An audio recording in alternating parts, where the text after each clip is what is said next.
Take a good look at Michael Chaney. This is the way he looked working on the streets of Los Angeles. He was really surprised when, to tell the truth, suggested that he be made over by one of these three women. Number one, what is your name, please? My name is Zackie Murphy. Number two. My name is Zackie Murphy. Number three. My name is Zackie Murphy. Only one of these people is the real Zackie Murphy, and is the only one sworn to tell the truth. Now let's meet our panel. Actor and raconteur, Orson Bean. Actress and cartoon voice, Dana Hill. From Santa Barbara, soap opera star, Frank Runyon. And to tell the truth's very own, Kitty Carlisle. Here's the host of To Tell the Truth, Alex Trebek. Thank you. Thank you, Burton. Thank you very much. Good morning, ladies and gentlemen, and welcome to our program. Good morning, panel, and an especially warm welcome to the man who came all the way down from stage 9, or is it 11, Frank? Yes, stage 11, all the way across the street. All the way across the street to be with us here on stage 3. I'm going to give you and the other members of the panel a chance to inquire into this first story, which is fascinating, in just a few moments. Right now, I want to tell our viewers that later on in this program, I'll tell you how you can win a dinner date with Frank Runyon, one of the stars of Santa Barbara, or one of these 4 other fabulous NBC daytime soap opera stars. All you have to do is get a pencil and pen ready, and I'll give you the details in a little while. Now let's get to our first story, panel. Follow along as I read the affidavit. I, Zackie Murphy, am a professional model and maker of men. Actually, I'm a remaker of men. I am co-director of a company that specializes in re-imaging. We not only improve the looks of the male, but his personality, posture, and speech, which gives him a better chance of succeeding in the business world and with women. I really enjoyed the challenge of redoing Michael. Here he is, taking his first step towards a new image. First, a trip to a chic Beverly Hills hair salon for a haircut and styling. I decided to have Michael's dizzy trimmed. For the first time in his life, this rugged guy got a manicure. As a final touch, we made a trip to a famous haberdasher, and that was another first. He was fitted with a custom-made suit. He's backstage waiting to show off his new image, and I can't wait for you to see him. Signed, Zackie Murphy.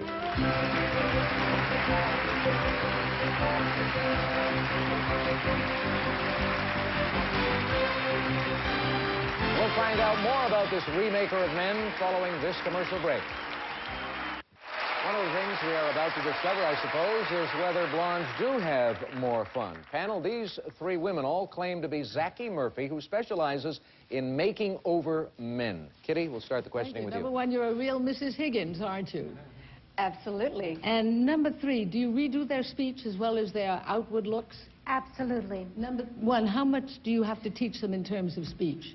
Well, that depends on what their problem might be. It might be someone that has an accent who is foreign. That might be someone that has a shyness to him. Thank you. Number 2, how much does it cost? We're out of time. Let's go to Frank. Number 1, I saw you looking at me. Is there something wrong with me that you would fix? What would be the first thing you'd go for? I don't know if I would mess with perfection. Oh. Frank came all the way down here to stage 3 to get compliments. No more questions. Number 2, what did the man in Beverly Hills think of the manicure? He loved it. Number 3, do you agree with that? Oh, absolutely. I think it's very important that a man have nice nails. What is the most... Let's go to Dana. Number 1, how much does it cost to have the full makeover? It costs $250 for an evaluation, and then $100 per hour, and we're worth it. Okay, and number 2, do you do only males?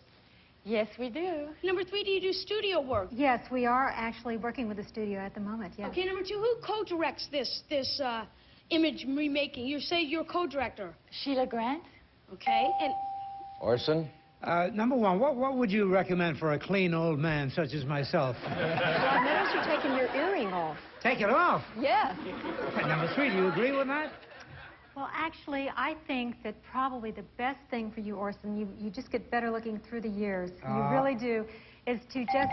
I'm voting for number Oh, 3 wait a right minute. now. That bell came in just a fraction of a second too soon. I wanted to hear what the recommendation was. Perhaps we'll get to that in a few moments. Right now, it's time for our panelists to vote for the woman they feel is the real professional makeover lady. Is it number 1? Is it number 2? Or is it number 3? Our team of challengers over here will receive $500 for each incorrect vote with a minimum guarantee of $1,000. And if our panel is fooled completely, then the team receives $3,000. Kitty, for whom did you cast your ballot? It could be any one of them. They're not only tactful, which is very important in remaking. You mustn't make the person you're remaking feel self-conscious or badly to begin with. And they're so sympathetic. It could be any one of them. But I voted for number 1. I think she's the real remake artist. All right, let's go to Frank now. Well, now, I don't want anybody to think that I was completely biased by number 1's answer to me, but I was trying to picture somebody that could walk in and be a commander of a company asking a lot of money to remake men in the public eye, and she seemed more corporate to me, so... More corporate. All right, Dana. They were all wonderful. They're all beautiful women, and I'm very jealous. But I went with number 2, and I don't know why. They were all great. Okay.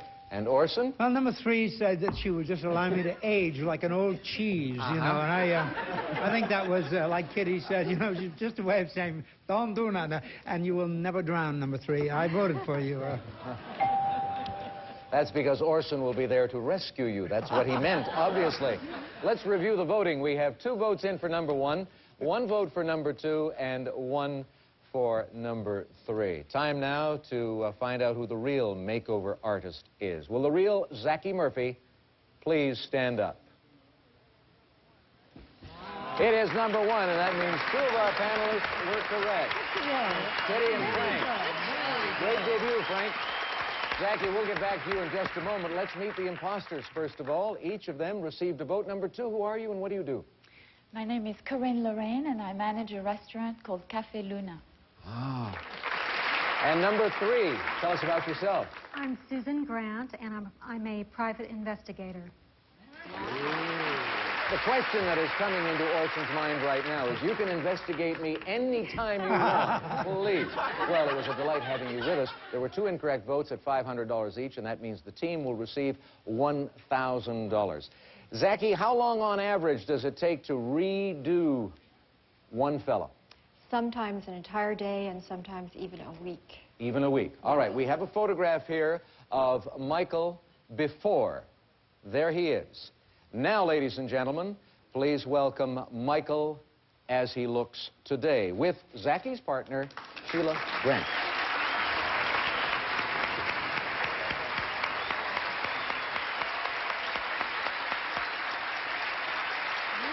Well, now, welcome. Sheila, let me slip in here. Michael, nice to meet you. Now, do you really feel, honestly, that with the new look, that you'll be in better shape to go out and meet the kind of women you'd like to meet? Quite possibly. Run through very quickly some of the steps you ladies thought you had to take with Michael.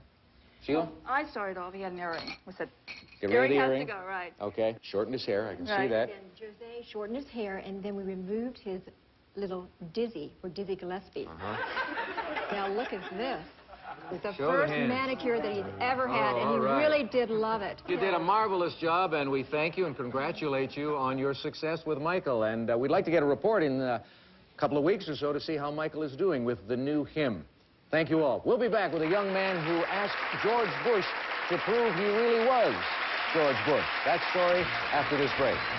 Now, let's meet our next team of very young challengers.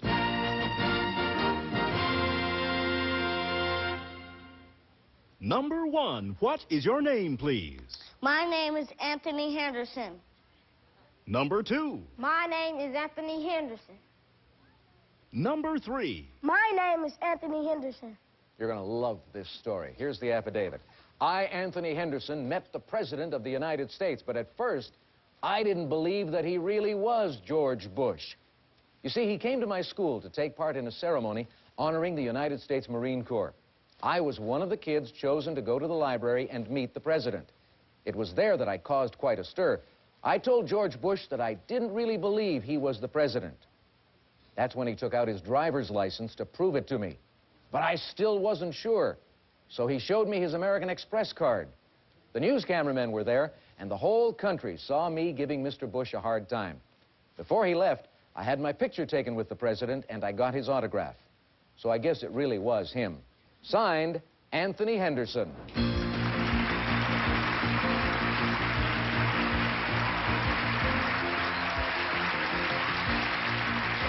Story in which we get to see our president in a completely different light. Orson? Number 3, after you'd been on TV, and I guess we all saw you all over the news, but I must say I don't remember which one of you it was.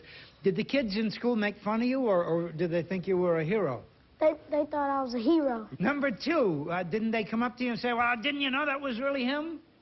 No, they did not. Yeah? Well, number 1, now, what was the best thing that happened to you out of this? Did you go on any other TV? Have you been on the news other than that? Yes. Yeah, what else have you been on? Oh, we won't get a chance for a response to that. Saved by the bell, young man. Dana? Number 3, did George Bush pull out a gold, a green, or a platinum American Express card?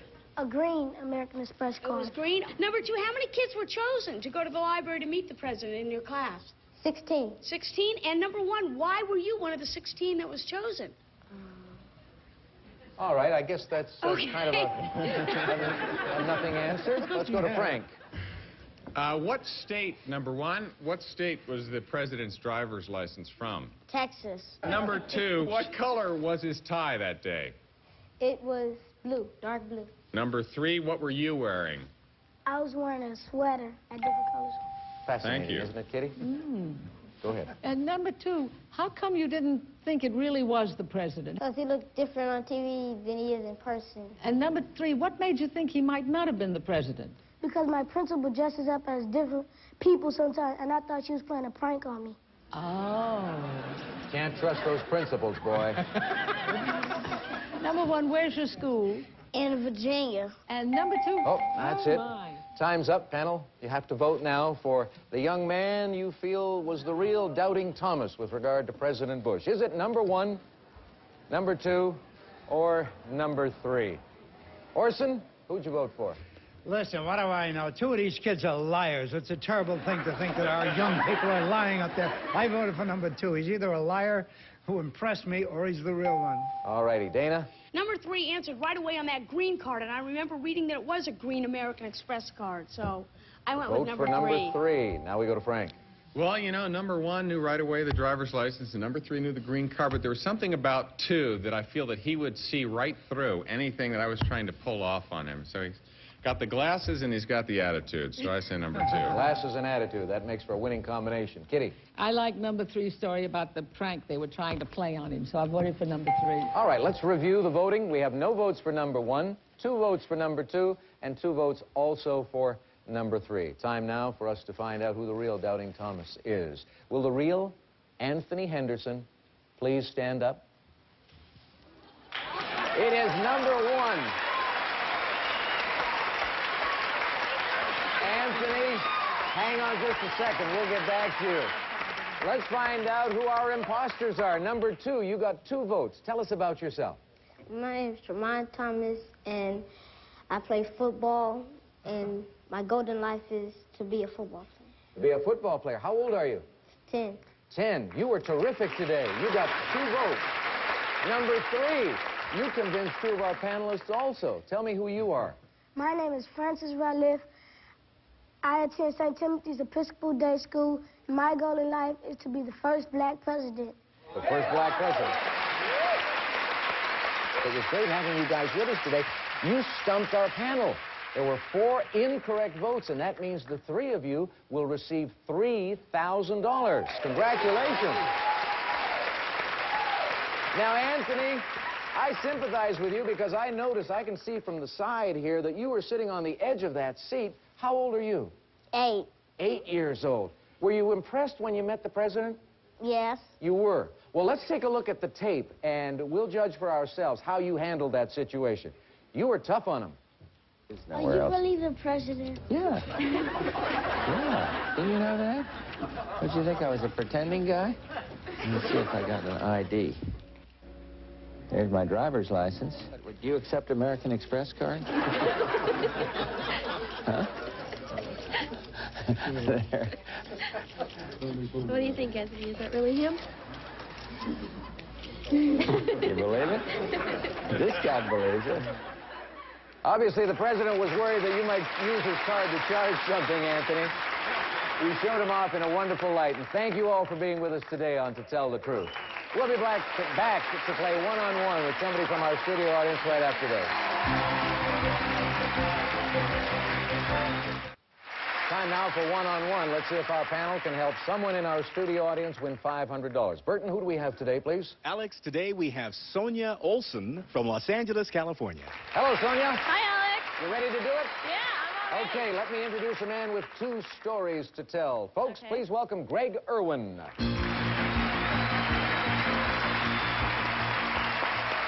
Sonia, Greg's going to tell 2 stories, only one of which is the truth. You spot the true story, you win $500. Greg, what's your first story, please? I am a finger fitness expert. I keep your fingers physically fit. May or may not be the truth, Sonia, so let's listen to story number 2. Greg. I am a member of the all-zipper marching band. Our only instruments are zippers. All right, to help you, Sonia, each of our panelists gets to ask 1 question about each story. Let's start with the finger exercises. Kitty. Mr. Irwin, do you work with musicians with your finger fitness? Musicians, typists, secretaries, surgeons, anybody who needs better finger control. Frank. How much do you charge per hour? Depends on if it's a workshop, a seminar, and how far the distance is. On average? So it varies. Dana? What's the strongest of the 4 fingers and a thumb? I think naturally just your first finger would be, I think. The index. Orson. Mr. Irwin, who is Finger Man? I'm not sure who Don't he you know is. little Finger Man? On the commercials? Yeah, Oh, on the that's commercial. him. There's Orson Maybe into his you know commercials him. again. Let's get to story number 2. The fact that Greg Irwin is a member of the all-zipper orchestra, I guess. That's right, band. Okay. Kitty? What's your favorite tune? Well, we only know 2, the school fight song and Zippity Doo Dah. Well, of course. Frank? Can you zip when it rains? Sure, it's no problem. Still March. Dana? Do you like the wide zippers or the thin ones? Depending on if you're playing bass parts or the lead parts. Orson? Has any of your zipper players ever been arrested, like by the Vice Squad? Or? No, well, actually, the zippers mount like on a glockenspiel, I see. and then on a bucket to resonate the I sound. was So picturing you're not zipping it, down yeah. there, no. All right, so much for that cross-examination, such as it was, Sonia. It's up to you to tell us now, is Greg Irwin a finger fitness expert, or does he play the zipper in a zipper band? By his expressions and the way he gave his answers, I'm going to have to go with the zipper man. You think Greg is zipper man. Greg Irwin, what's your true story? To tell the truth, I'm a finger fitness expert. Oh, sorry, Sonia. Oh, well. He managed to fool you, and that means you'll have to be content with the gift we have for you backstage. Greg, $1,000 for you for fooling Sonia. Now, why would somebody want to keep his fingers in shape, the average person? For Actually, I did start this at Miami University. I'm a musician, and I just started seeing if I could isolate individual finger movements to get better control, strength, dexterity, flexibility. And once you have better control, for instance, isolating the normal movements of your fingers, see, like this, and then just with a little bit of practice, speed it up a little bit. Whoa, hello. See, these are just all natural movements. Obviously, I need a little more work. Maybe I'd better practice during this commercial break. Greg, thank you for being with us. Thank you. We'll return. There we go. Burton's going to tell you all about the rules to our contest. We'll see you next time. So long.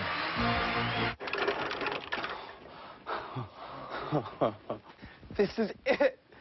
This is where the world's best poker players play. Doyle Brunson. Doyle Brunson sat right here. I raise you $50,000. I can't believe how much money they play with.